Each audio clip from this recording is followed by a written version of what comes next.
So, welcome to a new program. On today's show, Gun Control in America. Our guest, Andrew Patrick, Media Director of the Coalition to Stop Gun Violence. Andrew Patrick, a warm welcome to the program. Thank you. Thank you for having me. What do you think that could be the impact of the March 24th march that has been organized by the survivors of the Florida shooting that is called March for Our Lives here in Washington? Do you think that that is the beginning of something or the continuation of something? It's definitely the continuation of something. We have seen over the last 5 years since the massacre in Connecticut, in a Connecticut elementary school called in Sandy Hook Elementary, this growing movement that has gotten bigger and bigger and bigger. And with this movement of what? This movement of Americans who are standing up saying, we've had enough. We need to march for our lives. We need to take control of this. And if you do not support us in Washington, we're going to make our voices heard, or you're going to be voted out. Control of this meaning gun control? Yes. America has incredibly weak gun laws. Some states are safer than others, but overall there has been no action at the federal level to improve our gun laws and make America safer. We demand that our elected officials make us safer, improve our gun laws, and give us the freedom to live without this fear of gun violence on a day-to-day basis. This new movement, if you want, is a turning point regarding gun control efforts? I believe so. We recently saw Florida Republicans, one of the most gun-friendly states in the country, stand up to the America's gun lobby that has had control over Washington and pass a law that is modest but does take steps in the right direction. We hope to see more steps in the right direction until we achieve the goals that we have set forth, which is protecting our children, protecting our citizens, and keeping Americans safe. These students, the survivors of the shooting, they call this new movement, if you want, Never Again. What do you think is going to be the future of the movement itself?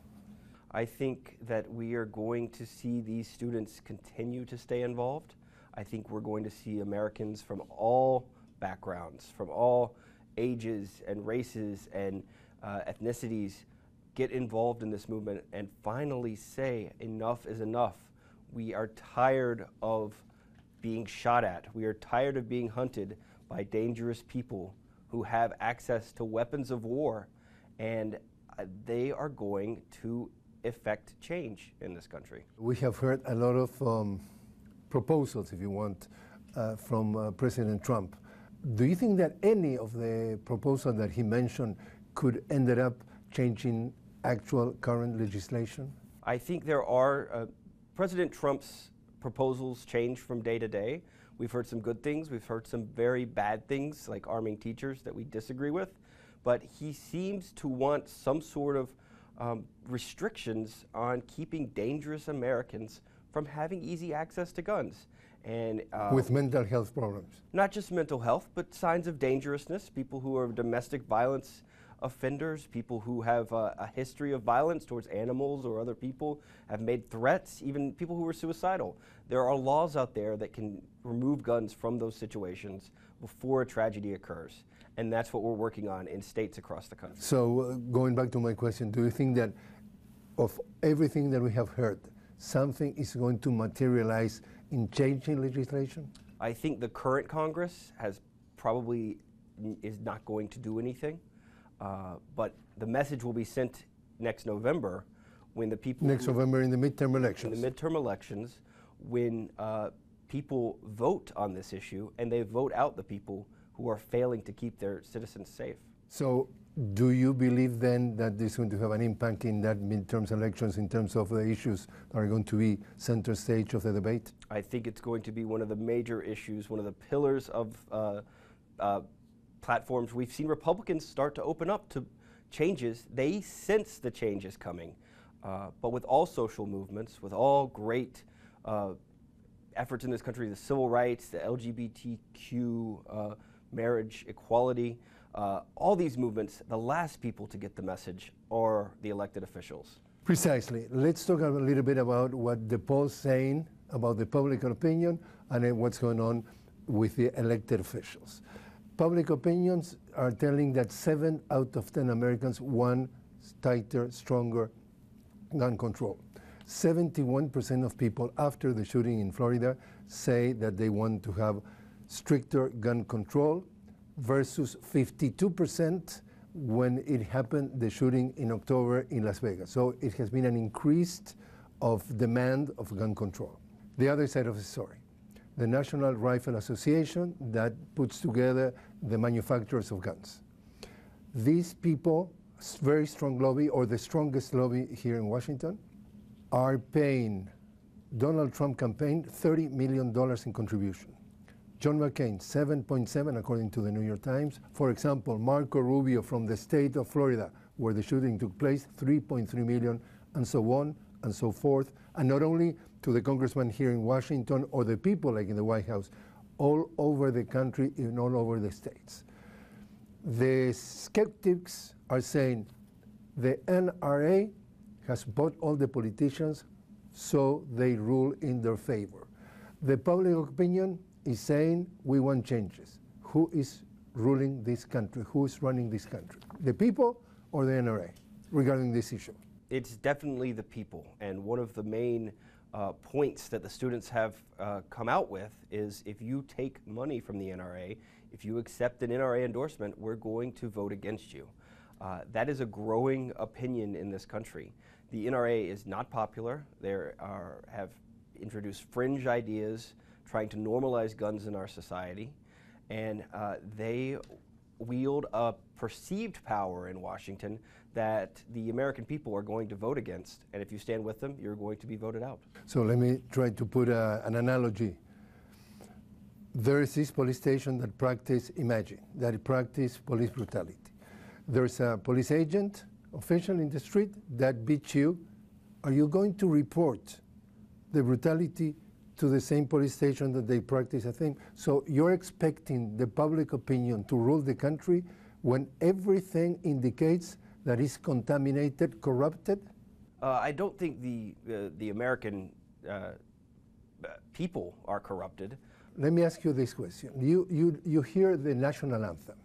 This is the home of the brave. Less than 1% is ruling the policy regarding gun control. 99% are being the victims. How brave is the 99% that let themselves to be ruled by the 1% that goes against the interest? Explain to me what is the issue of democracy if they're not representing the public opinion, the lawmakers? Right. The 1% have been very loud. And running the laws. And have had control over the laws. We've seen changes at the state level. Many states have implemented stronger laws recently. In Virginia, they had elections last year. Nearly everyone who was supported by the gun lobby was defeated in Virginia, and they spent a lot of money in that as well. So for you, things are coming in the right direction? I think it's all movement in the right direction. Is wishful thinking or based in reality? I think it's based in reality. We've seen the gun lobby lose over and over again in recent elections. They did spend a lot of money in 2016. It hasn't gotten them very much. Their top legislative priorities have failed. The reason is the Republicans who control Congress, even though they accept NRA money, they recognize that their policies are not popular. Now, we can stop bad policies from going into effect, which we're doing, but the next step is to enact stronger laws, stronger policies that protect our citizens, and that is going to come. This is not a short fight. It hasn't been for many in our organization. We've been doing this for a long time. But the change comes slowly, but it is coming. So you're optimistic? I'm very optimistic. Let me read you something that has been studied from the University of Louisiana. Dr. Joy has run that investigation, and I want to read it. I want to quote his words. He says that violence in the United States has been characterized as a public health epidemic. And the report says the typical American child by the age of 18 will have seen 16,000 simulated murders and 200,000 acts of violence. Commercial television for children is 50 to 60 times more violent than prime-time programs for adults. And some cartoons average more than 80 violent acts per hour.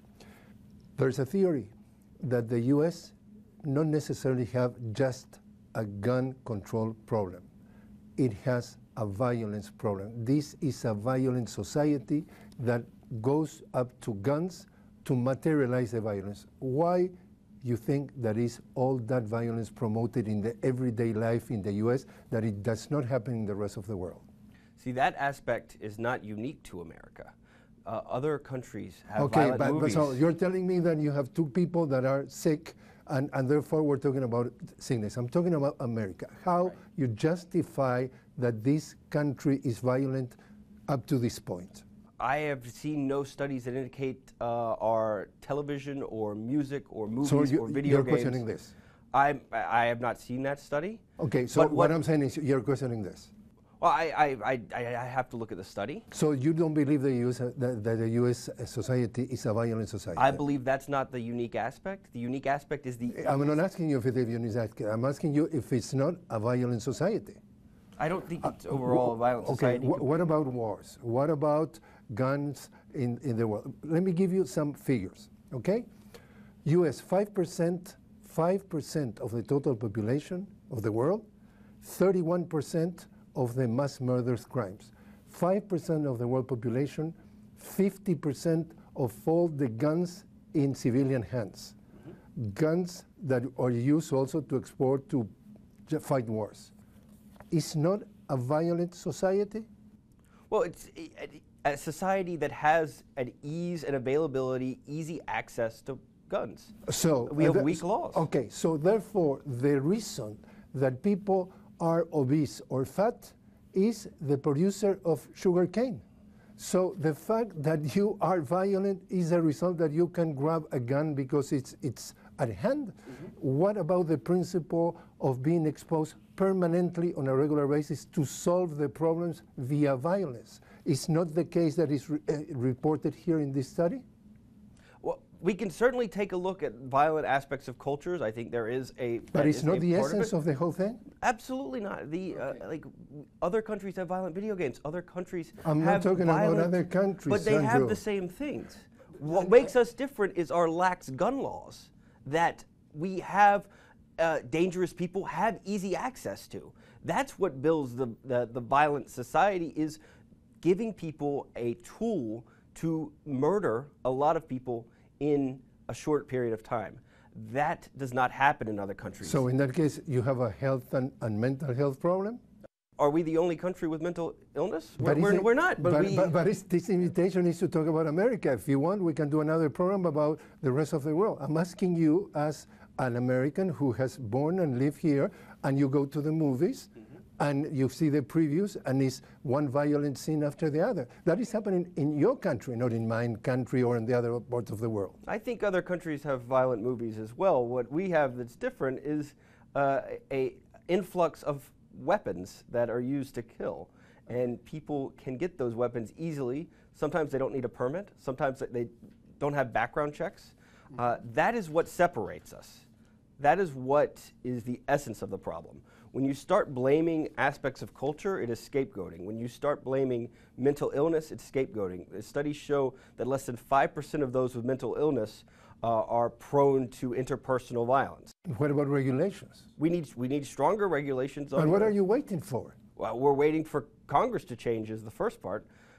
We do have a weak Congress, a weak leadership that is not changing until they're forced to. You have a weak democracy? If you're not represented, the interest is 7 out of 10 Americans. One changes, and the changes are not coming, and not coming throughout the years after years. Is this a democracy? It is. The difference is people are going to start voting on this issue, whereas for far too long they've voted. Are going to start. Why the kids? What are you going to tell to the parents of the kids that are already dead? They have to go and visit in the cemetery. They're going to change. What about what did happen already? We have to make changes. We have been trying to make changes. What are you waiting for? If it's the will of the people, why it's not taking place? Repeat you the question. Is this a democracy if the will of the demo in Greek people are not respected? Well, it is a democracy because people can make their voices heard. And that's what they're doing now. They are raising their voices, they are changing the culture, they are changing the political policies around this issue. And yes, it's been far too long. We should have made changes a long time ago. We thought it was going to happen after Sandy Hook or Columbine or Virginia Tech or all these other mass shootings. But each one of those have been steps in the right direction. And it's slow, but it is moving. The ground is shifting, and we're going to make changes. So tell me about your organization. Well, we focus on innovative policies that seek to remove guns from dangerous hands. Our organization convened a group of academics to create this law that's been referred to as a red flag law. We call it an extreme risk protection order. It is in 5 states. We've implemented it in California, Oregon, Washington, some other states. It is what was just passed in Florida recently. It is up for passage in 30 states, and it will remove guns from a dangerous individual before a tragedy occurs. It allows a family member or a law enforcement member to go to a court and take the guns away from a person, allow them to get the help they need with the gun out of the situation. We think it would have made a difference in Florida. We think it will make a difference in all the other states it is enacted in because it is a proven life-saving tool. We focus on other things. We combat the dangerous rhetoric of the NRA, and we also work in the domestic violence and suicide realms in reducing not just these horrible mass shootings we see, but the 91 Americans killed every day, the 38,000 Americans who are killed by a gun every year. We want to focus on all these aspects and reduce gun violence throughout the country.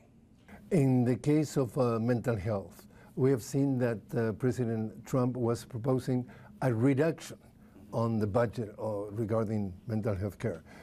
What is your concern about that?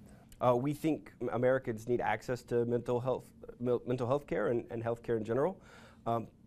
We fight the stigmatization of those with mental illness as violent because the data does not back that up. We believe, the studies show that less than 5% of Americans with mental illness are a danger. Unfortunately, sometimes it gets scapegoated and blamed when the real problem is easy access to weapons. And in many cases, for example, there's also a statistic issue here regarding what is the frame. For example, after Sandy Hook, as you were making reference, 75% of the people who were doing the shootings, 75% did not have a dad in their home. So we're talking about that sometimes the individuals are coming from families or a family situation that is pretty much complicated. Sometimes, other times not. There are plenty of households that are single parent where there is no violent behavior. Okay. So I think that statistic could be a little bit misleading. But once again, what is the common denominator? High-powered weaponry, easy access to weapons. So you're blaming the whole thing in the access to guns? Yeah, it's the elephant in the room in this debate. It's the main issue. The NRA slogan, guns don't kill people. People kill people. They are right. That's why we need to identify who's going to do harm, who's a dangerous person, and remove the gun from them. And in that sense, what sort of challenge the organizations like the FBI, like the institution of police, have in order to enforce the access to guns? We need to make sure that the ATF, that regulates guns, and the FBI are properly funded in this fight. We need to make sure that the right information is in our background check system. We've seen that far too often, where we've missed the signs of someone who is going to do harm with a gun because the proper paperwork wasn't filed. Our background check system is only as good as the information we put in it. So it's awful?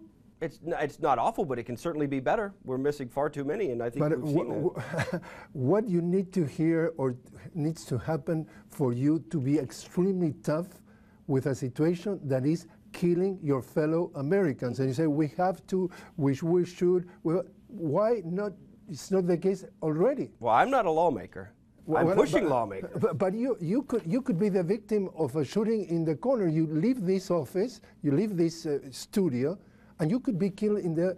You know that Americans are not feeling secure, safe, because of that is the situation. It's not that means that it's really awful, the situation? We have weak gun laws. There's no disputing that. We have weak leadership. We need stronger gun laws. We need to make sure we're properly funded. And in order to do so, we're going to have to change the country. And that is what these students in Parkland are doing. They're pushing a movement that is going to change the country. Talking about gun ownership, more men than women owns guns. About 50% of white men, about 25% of African Americans, about 18% of Hispanics, more in the rural areas than in the suburbs, less in the cities. Is there any pattern that you could find out, according to your research, who is owning guns and why? Well, what we do know is that households with guns have decreased in recent years, but the people who own guns are buying a lot more. They're stockpiling. They're buying 10, 20 guns. That's where the gun ownership is going up. I believe a recent study showed that 3% of American citizens owned, I believe, roughly 50% of the guns in this country. So you're seeing white rural men, like you referred to, being the primary stockpilers of these weapons, and that's exactly who the NRA has played to for so long. They pushed fear into society. They have made you afraid. They've perpetuated this myth that the government is coming to take your guns, which is not true. And that is what we're seeing. Gun ownership is, the American people are starting to reject it, and that is going to continue. One of the reasons that they say when you go through research is that they get guns to feel protected. But also they feel, as you mentioned, you feel the idea that they need guns if the government overpasses their power, and therefore they need to be protected from the government? There is an insurrectionist, anti-government feel that some gun owners adhere to. That is dangerous. We've seen that take place over the years with the Oklahoma City bomber, the Waco. There is a anti-government subsect of gun ownership that's intertwined with those who own guns. The reality is no one's coming to take your guns unless you give them a reason to, unless you're dangerous to yourself or others. And that is the reality. Those who don't believe that are just falling in the trap of the NRA's fear machine. Andrew, and why do you believe that they need to feel more protected with a gun in this country, eventually that in other parts of the world, that people only get the protection of the police, of the right people who hands the guns? I think we've seen over the decades the NRA use a bastardized version of the Second Amendment that thinks this God-given right. Explain us the Second Amendment. The Second Amendment is the Second Amendment of the U.S. Constitution. Says that a well-regulated militia should not, the right to bear arms shall not be infringed, and that has been upheld in the Heller decision, which is a Supreme Court decision that said. The famous conservative Justice Antonin Scalia said that it is a right to own a gun, but like all rights, it is not unlimited. And the people have taken this distorted version of it that the NRA has promoted as to be some sort of guns equal freedom, where in reality, the American people want to live free of gun violence, not put more guns into their society. Andrew Patrick, thanks very much for joining us. Thank you so much.